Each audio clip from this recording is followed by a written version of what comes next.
ശക്തമായ രണ്ട് മുന്നണികളോടാണ് മത്സരം. ചിഹ്നം അനുവദിച്ച് കിട്ടി കത്രികയാണ്. അപ്പം ഈ രണ്ട് മുന്നണികളോട് മത്സരിക്കുന്ന സമയത്ത് എന്താണ് അൻവർ നിലമ്പൂർ പ്രതീക്ഷിക്കുന്നത്? നമ്മൾ രണ്ട് മുന്നണികളോടൊന്നും ഇവിടെ മത്സരമില്ല. ഇവിടെ ജനങ്ങളും പിണറായിയും തമ്മിൽ ഏറ്റുമുട്ടലാണ്.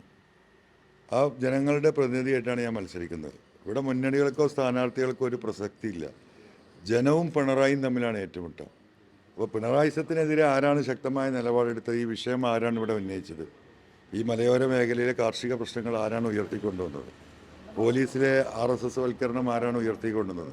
അത് ഈ നാട്ടിലെ ജനങ്ങൾക്ക് കൃത്യമായി അറിയാം. അപ്പോൾ ബോർഡിലൊക്കെ നിങ്ങൾ മുന്നണിയും ഇതൊക്കെ കാണുന്നുണ്ടാവും. എല്ലാ മുന്നണിയിലും പെട്ട, മൂന്ന് മുന്നണിയിലും പെട്ട, ഒന്നിലും പെടാത്ത, ഒരു രാഷ്ട്രീയവുമില്ലാത്ത ഇതാണ് ജനമെന്ന് പറയുന്നത്.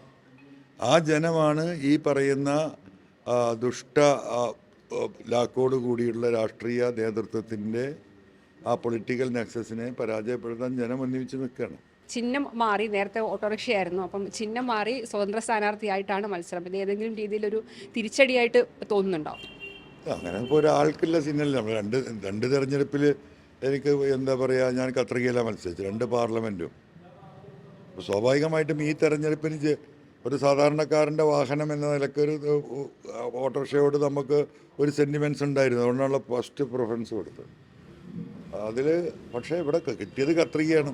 നമ്മൾ പിണറായിസത്തിൻ്റെ വേറെ ഇറക്കാനാണ് പോകുന്നത്. അത് ജനങ്ങൾ വളരെ സ്മൂത്തായിട്ട് ആ കത്രിക കൊണ്ടത് കൈകാര്യം ചെയ്യും. നിലമ്പൂരിൽ താങ്കൾക്കൊരു സ്വീകാര്യത ഉണ്ടായിരുന്നു. ആ സ്വീകാര്യത പക്ഷേ അടിക്കടി വന്ന നിലപാട് മാറ്റങ്ങളിലൂടെ ഇല്ലാതായി എന്നൊരു വിമർശനം എതിർകോണുകളിൽ നിന്ന് ഉയരുന്നുണ്ട്. അതിനെങ്ങനെ കാണുന്നു? എന്താ നിലപാട് ഞാൻ മാറിയത്? ഈ പിണറായിസം ഉയർത്തിക്കൊണ്ടുവന്ന് ഞാനാണ് ഇന്നും ആ നിലപാടിൽ ഞാൻ ഉറച്ചു നിൽക്കുകയാണ്. നിങ്ങളെപ്പോലത്തെ ആളുകൾ ഇപ്പോൾ നിലപാട് മാറി മാറി എന്ന് പറയാമെന്നല്ലാതെ അത് നിങ്ങൾ മാത്രം പറഞ്ഞുണ്ടാക്കുന്ന നരേഷനാണ്. ഇവിടുത്തെ ജനങ്ങൾക്ക് അഭിപ്രായമില്ല. ഞാൻ എന്തിൽ നിന്ന് തുടങ്ങി അതിൽ തന്നെ ഞാൻ ഇപ്പോൾ ഉറച്ചു നിൽക്കുകയാണ്. അത് ആൻറ്റി പിണറായിസാണ്, ആൻറ്റി പിണറായിയുടെ കുടുംബാധിപത്യമാണ്. അതിപ്പോഴും അതേപോലെയാണല്ലോ. ആഭ്യന്തരം വനം വകുപ്പ് തരികയാണെങ്കിൽ, അതേപോലെ VD സതീശനെ മാറ്റുകയാണെങ്കിൽ UDF പിന്തുണയ്ക്കാമെന്നാണ്. അപ്പം അത് പ്രായോഗികമാണ് എന്ന് തോന്നുന്നുണ്ടോ താങ്കൾക്ക്? എന്താ അതിൽ പ്രായോഗികത കുറവെന്ന് പറഞ്ഞെന്നേ? എന്താ അതിൽ പ്രായോഗികത കുറവ്?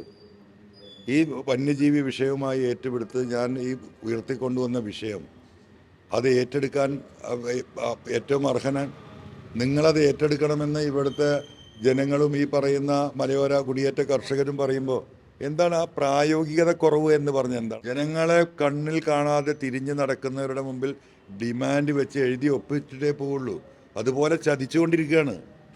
അപ്പോൾ ഇനി ആ ചതിയെ നേരിടാൻ കഴിയില്ല. അതുകൊണ്ട് തന്നെയാണ് അങ്ങനെ പറഞ്ഞത്. UDF ചതിച്ചു എന്നാണോ? UDF അല്ല, ഈ പറയുന്ന എന്താണ് പ്രതിപക്ഷ നേതാവ് VD സതീശൻ. ഇപ്പം ഒരു മുന്നണിയുടെ ഭാഗമാകുമ്പോൾ അവിടുത്തെ സ്ഥാനാർത്ഥി അംഗീകരിക്കേണ്ടി വരും. അപ്പോൾ ഷൗക്കത്തിനെ അംഗീകരിക്കാൻ താങ്കൾ തയ്യാറാവാത്തതായിരിക്കില്ലേ VD സതീശനെ പിണക്കിയത്? അതൊരിക്കലല്ലോ. ഷൗക്കത്ത് ജയിക്കണ്ടേ? പിണറായിസത്തെ തോൽപ്പിക്കാനാണ് നിൽക്കുന്നത്. അപ്പോൾ പിണറായിയെക്കാളിലും ആളുകൾക്ക് വെറുപ്പില്ലൊരു വ്യക്തിയെ കൊണ്ടിട്ട് അവിടെ നിർത്തിയാൽ പിണറായി ജയിക്കുമോ? അദ്ദേഹം ജയിക്കുമോ? നിലമ്പൂരിലെ ജനത തള്ളിക്കളഞ്ഞ ഒരു വ്യക്തിയാണ് അദ്ദേഹം. അദ്ദേഹത്തെ ഇവിടെ കൊടുത്തിട്ട് എങ്ങനെ പഴിപ്പിച്ചാലും പഴുക്കൂലത്. അതുകൊണ്ടാണ് പറ്റില്ല എന്ന് പറഞ്ഞാൽ വസ്തുതയല്ലേ. അപ്പോൾ 23-ാം തീയതി അറിയാലോ എന്താ മാറ്റം. ഈ ഷൗക്കത്തിന് ഈ ഒരു നെഗറ്റീവായിട്ട് താങ്കൾ കാണുന്നത് എന്താ? എന്തുകൊണ്ടാണ് 12,000 വോട്ടിന് എന്നോട് തോറ്റത്? അത് അദ്ദേഹത്തോട് ചോദിച്ചാൽ മതി. അത് തന്നെ പ്രശ്നം. ഇന്ന് ഈ 9 കൊല്ലം കൊണ്ട് മനുഷ്യന് മാറ്റം വരാനുള്ള സമയമുണ്ട്. അത് മാറ്റം വന്നില്ല, അല്ല മാത്രമല്ല അതിലേറെ മോശമായിട്ടാണ് ആളുകൾ സംസാരിക്കുന്നത്. അപ്പോൾ ഒരു 20,000 വോട്ട് അന്ന് 12,000-നാണ് തോറ്റെങ്കിൽ ഇന്ന് 20,000-ന് തോൽക്കുന്ന കോലാക്കി വെച്ചു. അത് തന്നെ പ്രശ്നം. അപ്പം താങ്കളുടെ പാർട്ടി ഇതുവരെ തെരഞ്ഞെടുപ്പിലേക്ക് മറ്റു മുന്നണികളുടെ അത്രയും സജീവമായിട്ടില്ല. ഇനി എങ്ങനെയാണ് ഇത് മുന്നോട്ട് കൊണ്ടുപോകുന്നത്? ഇലക്ഷൻ പ്രചരണം നടന്നുകൊണ്ടിരിക്കുകയാണ്. കൊട്ടിഘോഷിക്കപ്പെട്ട പ്രചരണങ്ങൾ കാണാത്തുള്ളൂ. ജനങ്ങൾ മൗത്ത് ടു മൗത്ത് പ്രസംഗിച്ചുകൊണ്ടിരിക്കുകയാണ്, സംസാരിച്ചുകൊണ്ടിരിക്കുകയാണ്. അത്തരം കൊട്ടിഘോഷിക്കുന്ന പ്രചരണങ്ങളിലേക്ക് അൻവർ ഇല്ല എന്നാണോ? അല്ല, അങ്ങനെയൊന്നുമല്ല. അവരൊന്ന് കൊട്ടട്ടെ, അവരൊന്ന് കൊട്ടിയാൽ ഞാൻ 2 കൊട്ടും, അത്രേ ഉള്ളൂ. ഈ UDF കൊട്ടിയിട്ടില്ലല്ലോ. ഈ ഒരു UDF എന്ന മുന്നണിയോടാണോ അതോ പിണറായിസത്തിനോടാണോ, ഏതിനോടാണ് ഇപ്പം അൻവർ കൂടുതലായിട്ട് ഫൈറ്റ് ചെയ്യുന്നത്? ഇവിടെ മുന്നണി ഇല്ലല്ലോ. ഇവിടെ പിണറായിസത്തിനോടാണ്. ആ പിണറായിസത്തിൻ്റെ ജനങ്ങളോടൊപ്പം നിന്ന് നമ്മൾ പോരാടാണ്, അത്രേ ഉള്ളൂ. നേരത്തെ ഉന്നയിച്ച വിഷയങ്ങളുണ്ടായിരുന്നു. പോലീസിലെ ആഭ്യന്തര പ്രശ്നം, വന്യമൃഗ പ്രശ്നം, ഇവിടുത്തെ മറ്റ് പ്രശ്നങ്ങൾ ഉൾപ്പെടെ. അതിൽ കൂടുതലായിട്ട് ഈ പിണറായിസത്തിനെതിരെ എന്താണുള്ളത്? ഒരുപാട് കാര്യങ്ങളുണ്ട്. അത് പറഞ്ഞുകൊണ്ടേ ഇരിക്കില്ലേ. ജനങ്ങളെ ബാധിക്കുന്ന ഒട്ടനവധി പ്രശ്നങ്ങളുണ്ട്. ഇവിടെ ഈ ഓട്ടോറിക്ഷ തൊഴിലാളികളോടൊന്നും ചോദിച്ചു നോക്കൂ, എന്താ ടാക്സിൻ്റെ സ്ഥിതി? ഇൻഷുറൻസ് എത്ര തവണയാണ് വർദ്ധിപ്പിച്ചത്? പെട്രോൾ ഡീസൽ വില എത്ര തവണയാണ് വർദ്ധിപ്പിച്ചത്? എങ്ങനെയാണ് അവർ ജീവിച്ചു പോവുക? ഓരോ മേഖല എടുത്തോളും ഇവിടെ മണൽ തൊഴിലാളികൾ, ആയിരക്കണക്കിന് മണൽ തൊഴിലാളികളുണ്ട് ഈ നിലമ്പൂരിൽ. കേരളത്തിലെ എല്ലാ പുഴയിൽ നിന്നും മണൽ വാരി, മലപ്പുറം ജില്ലയിൽ നിന്ന് മണൽ വാരില്ല. കാരണം എന്താ, ഇവിടുത്തെ പല കോറികളും ക്രഷറുകളുമായിട്ട് വൻകിട ക്രഷറുകൾ ഈ പറയുന്ന മുഖ്യമന്ത്രിയുടെ മരുമകനിട്ട് ടൈപ്പാണ്. അതുപോലെ എംസാൻഡ് വെക്കണം, അത് വാരാൻ പറ്റില്ല ഇവിടെ. അതാണ് പിണറായിസം. ഇവിടെ നാട് മുഴുവൻ മണ്ണിട്ട് തൂർത്ത് 4 സെൻറ്റുള്ള എന്താ പറയുക ലൈഫ് പദ്ധതിയിലെ പാവങ്ങൾക്ക് മണ്ണെടുക്കാൻ പാടില്ല. അതന്നെ പിണറായിസം. അങ്ങനെ എത്ര പിണറായിസം, അത് ജനങ്ങൾ ഡിസ്കസ് ചെയ്യല്ലേ. എങ്ങനെ അൻവർ ഭൂരിപക്ഷത്തിലേക്ക് എത്തും? പ്രചരണം ഇനി എങ്ങനെ മുന്നോട്ട് പോകും? ആരൊക്കെ പ്രചരണത്തിനായിട്ട് എത്തും? ഇതാ ഈ പ്രചരണത്തിൽ ഞങ്ങൾ നേതാക്കന്മാരെ ഇരിക്കുന്നത്. ഇങ്ങനെ അങ്ങാടിയിൽ പോയാൽ ഇപ്പോൾ അവിടെ പോയി കഴിഞ്ഞിട്ടുണ്ടെങ്കിൽ ഈ മറ്റേ രാത്രി തട്ടുകടക്കാരുണ്ടാവും. അവരൊക്കെ തന്നെ പ്രചരണത്തിന് വരാനുള്ള വലിയ വലിയ നേതാക്കന്മാർ. ഇത്ര ഭൂരിപക്ഷത്തിലേക്ക് എത്തുന്നതാണ് നല്ല ഭൂരിപക്ഷത്തിലേക്കും പറയാൻ പറ്റില്ല. ഇപ്പം എനിക്ക് പേടിയാവുന്നുണ്ട് ഭൂരിപക്ഷം എത്രയാവുന്നില്ലേ. അതാണ് ഇന്നത്തെ ഒറ്റ ദിവസത്തെ യാത്രയിൽ ഞാൻ മനസ്സിലാക്കിയത്.